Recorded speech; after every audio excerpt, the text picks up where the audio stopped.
Hey folks, welcome to Wolfman's Gaming Den. Today we have a rather exciting unboxing for you guys. It's something that I've been waiting for a while.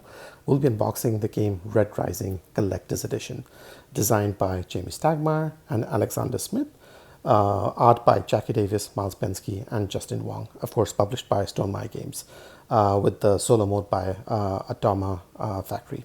For those of you who are not familiar, Red Rising, of course, is an IP of series of novels, from what I understand, written by P.S. Brown. So if you end up playing the game and you are not familiar with the novels, if you like the theme, that's something you can try out. Of course, if you're already familiar with Red Rising, you might be a little bit more excited for this. So something for you to consider there. Quickly flipping it over gives you a quick overview of what you can expect inside the box. Now, the collector's edition, the one that we have here, may not necessarily be available in retail everywhere. From what I understand, there's a separate retail version that everybody will get from their local friendly game store. This one I actually had ordered from Stonemaier online directly, so that's where I sort of like got the collector's edition from. But it should be available potentially in other places, but you can definitely get it from them directly online. So if you want this specific version, that's something that you can do. So without further ado, let's crack into it and see what's happening inside.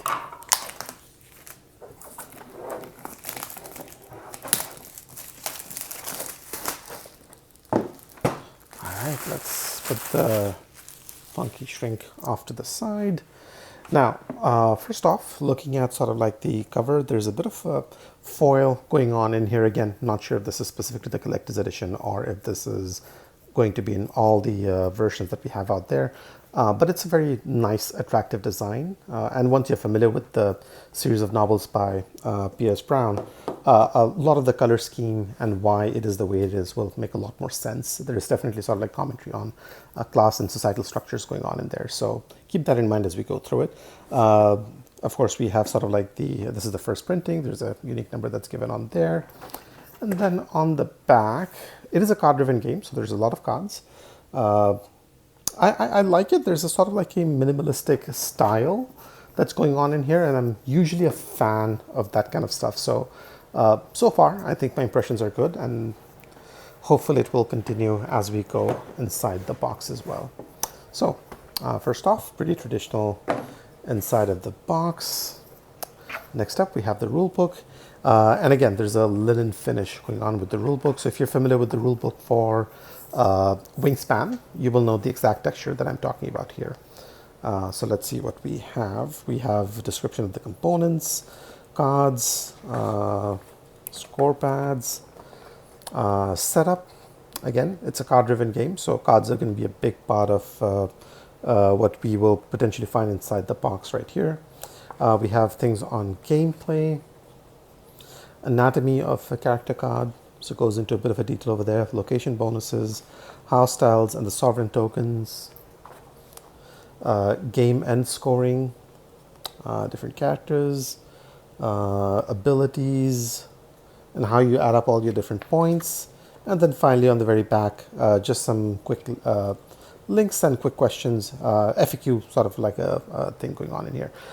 Generally speaking, it's a fairly light rule book. There's not a lot going on in here. Now, I have played the game before on Tabletopia when it was first out there, and a lot of the actions in the game do really come from the cards themselves and what the cards allow you to do and what the locations allow you to do, rather than the mechanics of the game. So it's something that's very easy to get into, but of course something that will there's going to be a lot more depth and replay value that you will get out of it by virtue of the fact that it is card driven.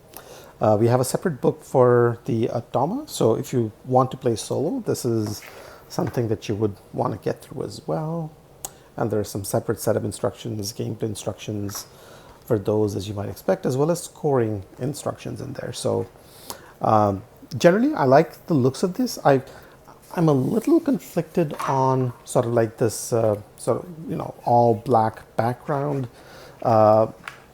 But it does make the red pop, so I guess, Red Rising kind of sort of like makes sense on that, so I'm not going to fault it too much on it. But so far, again, quality of the rulebook seems to be pretty good, and the rulebook should be something that's very easy for you to get into if you want to learn it that way as well. Then we get a bunch of Ziploc bags, one small sort of like punch out sheets, and these are punching out quite well. Let's check out the thickness of this. Thickness is okay. I don't know if you can make it out there or not. Thickness is all right, not too bad. Should hold up well. And yeah, so there we go for these. These, I believe, sort of like are the different roles that you can play with over the course of the game. They will give you some sort of a ability that's unique to you as you play the game, as it were. And there's 6 of these, right? 1, 2, 3, 4, 5. Whoa, am I missing a 6th one? There we go. So there's basically 6 of these for you to crack into. Adds a bit of variability for you over multiple plays as well. Next up, we have the main game board. How does this unfold? There we go. And the back of it has some really nice, lovely artwork going on in there. So I like it. It's definitely sort of like a good quality artwork on there.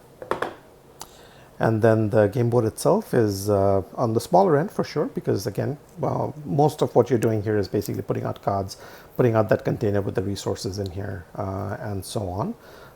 But very functional, very easy to tell different places that you would need to identify and whatnot, the spot, the track, draw deck, and so on and so forth. Nice. So we'll put this to the side. And then, of course, now this might be one of the things that is unique to the collector's edition. We have an insert that comes with a lid.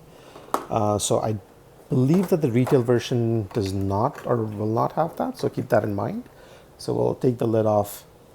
And the lid is always sort of like handy when you have different pieces that might be floating around inside there. We have a score pad, which all versions should have. And very handy. Again, having played the game, this is definitely going to be very useful because you're going to be putting down a lot of values and adding these up. So it's nice to have that in here. And there's enough pages for you to play multiple games and get through those.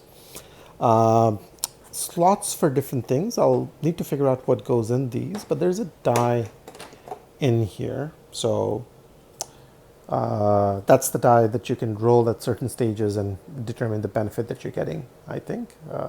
I'm blanking on the rule for that right now, but that's there. Now we have these, and this is interesting. So again, given that it's a card-driven game, these are card holders, and there's going to be multiple of these inside in here. You'll put the cards on these and have it in front of you again for ease while you're playing. So it's a nice little thing to have. I've seen a lot of Terraforming Mars players use these in the past, but definitely handy for something like this.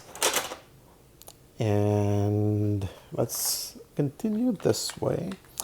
Now this is a metal marker.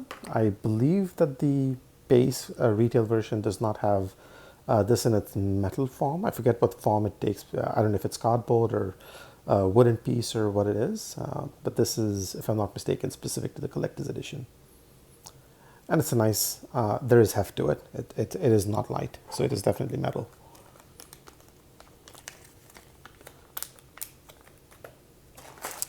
Now we get these, which are sort of resource in the game. Let's bring these up close and see what these look like.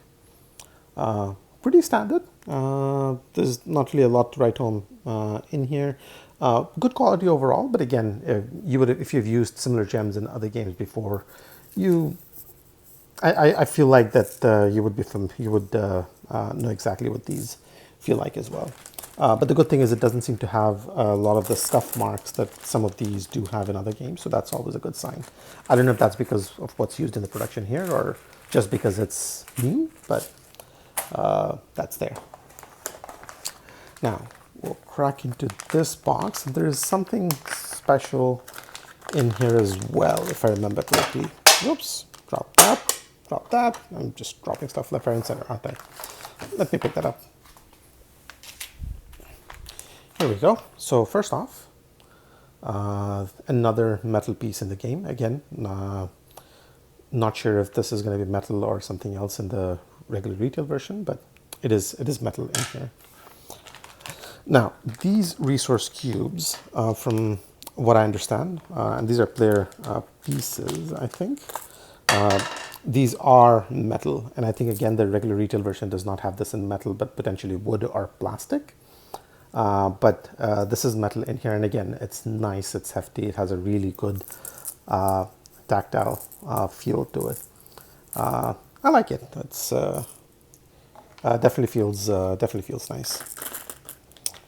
And then of course we have these replicated for the different player colors. So I'm not going to crack into all of these, but there's 5 of them for the 5 different player counts in here.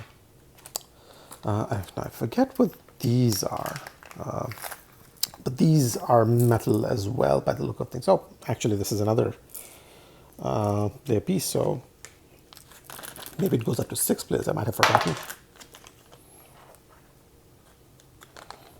Nice. So you do get a set of different colors to choose from, and the good thing is, or well, depending on how you feel about it, these are not your traditional, red, blue, green, black, white color combination. You get some really nice and interesting colors to try out, which you usually wouldn't get with a lot of other games. So might be important to you, might not be important to you, but something I just thought was worth calling out. Now we have this, which is empty right now, but these will be filled with these, and they will go in the center of the game board when you're playing. So it sort of like acts as a tray for you to have your resources on it there. And I'll actually be taking them out and putting it in here because it's just easier. Like, why not? But again, nice little funky thing for you to get. Now the retail version might have this, or it may not. I forget, I'm blanking on it, but yep, there you go. And I don't know if you can tell or not, this is red, so obviously continues with that red rising motif in there. Now we have some cards, and I think these might be the Automa cards for your single player mode. Let's see if I can open this up sometime today. There we go.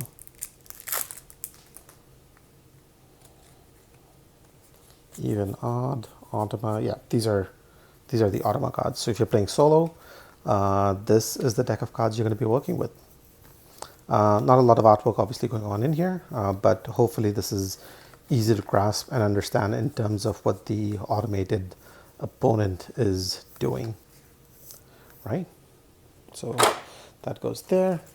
Now, of course, we come to basically what is the meat and potato of the game box itself, the main cards. So let's crack into this. Now the character cards, from what I remember, will come in different colors, and they will sort of like symbolize the social class. Oops, sorry about that. Let me get that. And they will represent the different social class or function or specialization or some such thing that they represent. So that is a big feature of the game, and from what I understand, it's a big feature of the series of novels as well. So let's have a look at the cards. So before we crack into it, thickness, it's okay. Wouldn't have minded if it were a little thicker, but it's all right, not too bad. It definitely seems to have a good finish on it, if you can tell. So hopefully this will sort of like last long. And again, given the fact that this is a card-driven game, chances are I will probably sleeve it. So that's there. But these are all portraits of different characters. And if I remember correctly, these are, for the most part, or perhaps all, unique as well. I like the artwork on it. The aesthetic is definitely, it's, I don't know if it's cyberpunk is the wrong word for it, but it definitely evokes that sci-fi feel that the game is clearly trying to set you up with here. Now you do also get, I forget what this was, but you do also get these reference cards with the turn overview, setup details and whatnot in there. So that's nice. I don't know what these are. I don't remember these at all, but they are there. And yeah, so you have these. I do like the artwork on these, and I'm just going to zoom up on some of these very quickly so that you can tell. If you've played, I don't know if you guys played this one or not, Shadowrun, if you remember, has a lot of that artwork quality in there. All right, so that's the set of cards. Now let's crack into the other one very quickly. And I get the feeling that this is going to be all character cards as opposed to the combination of reference cards and the other stuff that we had in the other deck. Now, if I remember correctly, there should be some cards in foil in here as well. So we'll see if that's in this particular deck right here. And it actually is. So this is, I don't know if you can tell or not based on that shine. This is a gold foil card. You can tell by that, hopefully. And yeah, there's a whole bunch of these. There's a whole bunch of these. So it looks like all the gold cards that sort of like come in the box are, they will have that gold foil on them. So very nice, very striking look as it were. And of course, if we continue through with it, I'll hold these up close so that you guys can tell as well. Again, I like the art style on these. They definitely are pretty consistent in terms of what's going on. I apologize for that background noise. There's construction work going on at the side. Hopefully it's not too distracting for you guys. And then we have these. Yep, and these are definitely all unique. So that's a very, very neat thing. Judge, Justice, Seuss, Mateo, Mess Hall Cook. So as you can see, these are definitely divided by sort of like the function they serve in society based on the background of the novels and whatnot. So very nice. Overall, not very heavy in terms of components, but what is in here is definitely very solid, very sturdy. I did not comment on this earlier on in terms of the strength of it, but this is not flimsy. Like, I'm just trying to bend it gently, and as you can see, it holds up quite well. So overall, the production quality is quite solid. The insert looks pretty good as well. I'm pretty happy with everything that's in here. Very happy with the metal components, very happy with the gold foil cards, and everything else that's in the box. So that's it. That's the unboxing for Red Rising. Hopefully you guys enjoyed that. And if you did like it, hit like and subscribe on the video and the channel. Would definitely appreciate that. And in the meanwhile, thanks for watching, and I'll see you in the next one.